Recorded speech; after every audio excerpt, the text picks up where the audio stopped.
आज हम 10th class chapter 1 का 1.5 का पहला क्वेश्चन करेंगे। बताइए नीचे दी गई संख्याओं में कौन सी परिमेय संख्या है और कौन सी अपरिमेय। तो इसका पहला क्वेश्चन करेंगे 2 धनात्मक करनी 5। तो आइए इसको सॉल्व करते हैं। बहुत ईजी तरीके से बता सकते हैं हम कि इसमें पहली संख्या जो करनी है, करनी में 5 है, तो हम इसे लिख सकते हैं कि ये क्या है, अपरिमेय।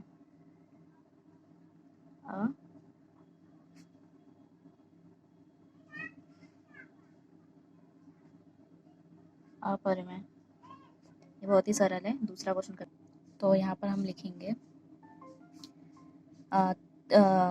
करनी 23 माइनस करनी 23। तो माइनस और प्लस है, तो ये 23 से 23 कैंसिल हो जाएगा, तो हमारा बचता है 3।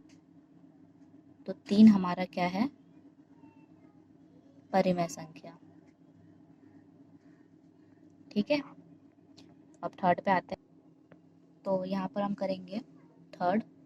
तो करनी 7 कैंसिल हो रहा है, तो यहाँ पर हमारा बच रहा है 2/7, जो कि एक परिमेय संख्या है।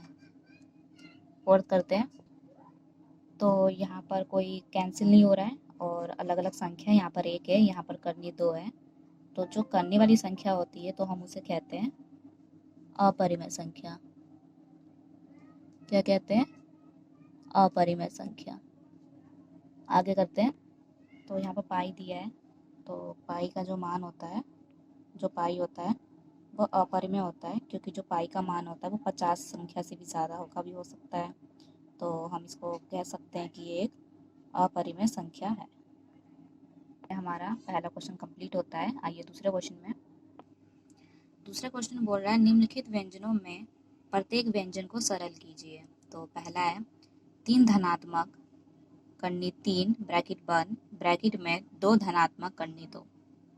तो आइए इसे करते हैं। तो सबसे पहले हम यहाँ लिख लेंगे 3 धनात्मक करनी 3 2 धनात्मक करनी 2। तो इसमें हम कॉमन लेंगे, जैसे कि 3 है, पहली ब्रैकेट की संख्या इससे गुना होगी और दूसरी इसी वाली ब्रैकेट की संख्या इससे गुना होगी। तो एक बार 3 से होगी, एक बार √3 से होगी गुना। ठीक है, तो हमें ये बाहर ले लेना है 3 इसको, और 2 प्लस √2। ये जो 3 है हम बाहर ले लेंगे और जो ब्रैकेट की संख्या है वो अंदर लिख देंगे। ठीक है, फिर जो ये है धन करनी 3 लिखना है, फिर ये वाली पूरा के पूरा यहाँ उतार देना है। यहाँ पर जो पहले ब्रैकेट की संख्या वो बाहर लेंगे और दूसरा ब्रैकेट पूरा उठा के यहीं लिख देंगे।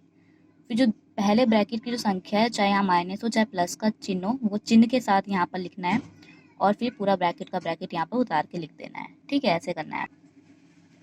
तो यहाँ पर हम लिख सकते हैं 3 का गुना 2 में करेंगे तो क्या आएगा 6 धन 3 का गुना करनी 2 में करेंगे तो 3 करनी 2। यहाँ पर मैंने 2 और 3 करनी 2 इसलिए लिखा है क्योंकि जब भी कोई संख्या से करनी से जब गुना करते हैं तो हम इस तरीके से लिखते हैं, संख्या बाहर और करनी उसके बगल में लिखते हैं। अब यहाँ पर अगर करनी 2 होता, यहाँ भी करनी 2 होता तो ये गुना होती। ठीक है, अंदर ही अंदर। मैं आपको रफ में समझा देती हूँ। जैसे कि मान लो यहाँ पर करनी 3 गुना करनी 2 है, तो इसको हम करेंगे 3 एकम 3 3 दूनी 6, तो करनी 6 आ जाएगा। अब यहाँ पर करनी 3 गुना 2 है, तो इसको गुना करेंगे तो ये संख्या 2 आ जाएगी और करनी इसके पीछे आ जाएगी। तो ऐसे करना है आपको। ठीक है, तो यहाँ पर अब लिखेंगे प्लस, इसको इससे गुना करेंगे तो 2 बाहर करनी 3 अंदर, फिर करनी 2 में गुना करेंगे तो क्या हो जाएगा, धन का करनी 6, 3 एकम 3 3 दूनी 6। एक और है इसका रूल। अब मैं आप एक और है, जैसे कि यहाँ पर करनी 3 गुना करनी 3 है, संख्या सेम सेम है, तो यहाँ पर 3 बाहर आ जाएगा। जैसे कि यहाँ पर करनी 5 है, करनी 5, तो ये 5 यहाँ आ जाए। क्यों आ जाता है? क्योंकि ये संख्या सेम है और एक संख्या बाहर आ जाएगी संख्या के रूप में, करनी हट जाएगी। ठीक है, हमारा यही आंसर है, क्योंकि अब ये नहीं जुड़ पाएगा। ये 6 करनी 6 नहीं प्लस हो सकता। ये करनी यहाँ 3 है, यहाँ 2 है, और यहाँ करनी 3 है, यहाँ करनी 2 है, तो भी प्लस नहीं हो सकता। तो ये यही क्वेश्चन हमारा ख़त्म होता है। इसका सेकंड पार्ट करते हैं। ओके, तो हम यहाँ लिखेंगे 3 धन करनी 3 और 3 ऋणात्मक करनी 3। तो यहाँ पर हमारा प्लस और माइनस है, तो यहाँ पर एक फॉर्मूला लगेगा जो आपने 9th में भी पढ़ा है, a प्लस बी का, a plus B a minus B बराबर a की स्क्वायर माइनस b की स्क्वायर। ठीक है, तो यहाँ पर a का मान 3 है, b का मान 3 है, प्लस का प्लस। यहाँ a का मान 3 है, b का मान करनी 3 है, माइनस का माइनस, तो संख्या सेम से मिल रही है। तो आइए अब हम इसको a वर्ग माइनस b वर्ग में डिवाइड करते हैं। ठीक है, तो कैसे करेंगे इसे? a का मान हमें करनी 3 दिया है। ठीक है, तो हम लिख सकते हैं, फिर हमें माइनस दिया है, करनी b का मान भी 3 दिया है, तो इसको भी हम वर्ग में लिख देंगे और इसको भी हम वर्ग में लिख देंगे।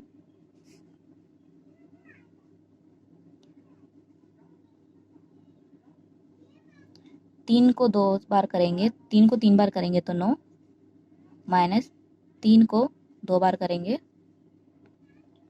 और करनी 2 को करेंगे तो 6 आ जाएगा। ठीक है, तो इसका उत्तर आ जाएगा, यहाँ 3 होगा, सॉरी,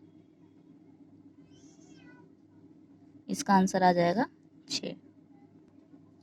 यहाँ पर 3 को 3 बार करेंगे 9 आएगा, करनी 3 का करनी 3 ही रहेगा, बस करनी हट जाएगी और हम 3 यहाँ उतार देंगे, तो 9 में से 3 जाएगा तो हमारा क्या होगा? 6 आएगा। ठीक है, धन का 6। तो इसका हम थर्ड पार्ट करेंगे। तो इसमें बोल रहा है करनी 5 धन करनी 2 का वर्ग है। तो आपको अगर आसान लग रहा है सर्व समीकरण लगा के, तो आप सर्व समीकरण से कर सकते हैं, और आपको लग रहा है कि ये कठिन है सर्व समीकरण लगा कर करना, तो आप इसको डायरेक्टली भी कर सकते हैं। तो यहाँ पर वर्ग दिया है, तो हमें 2 बार लिखना है, तो इस संख्या को हम 2 बार लिखते हैं।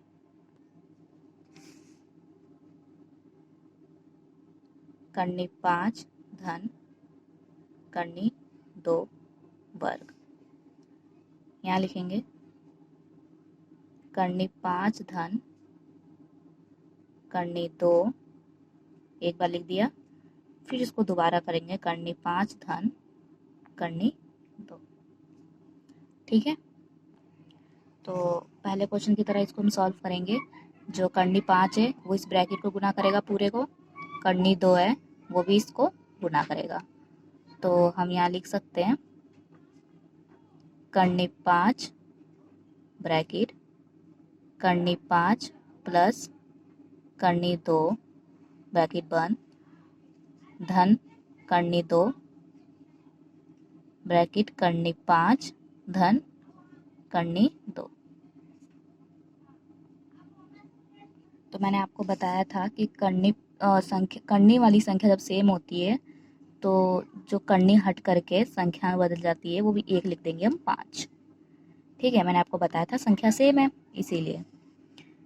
तो अब करनी 5 को करनी 2 में करोगे तो यहाँ पर आएगा धन,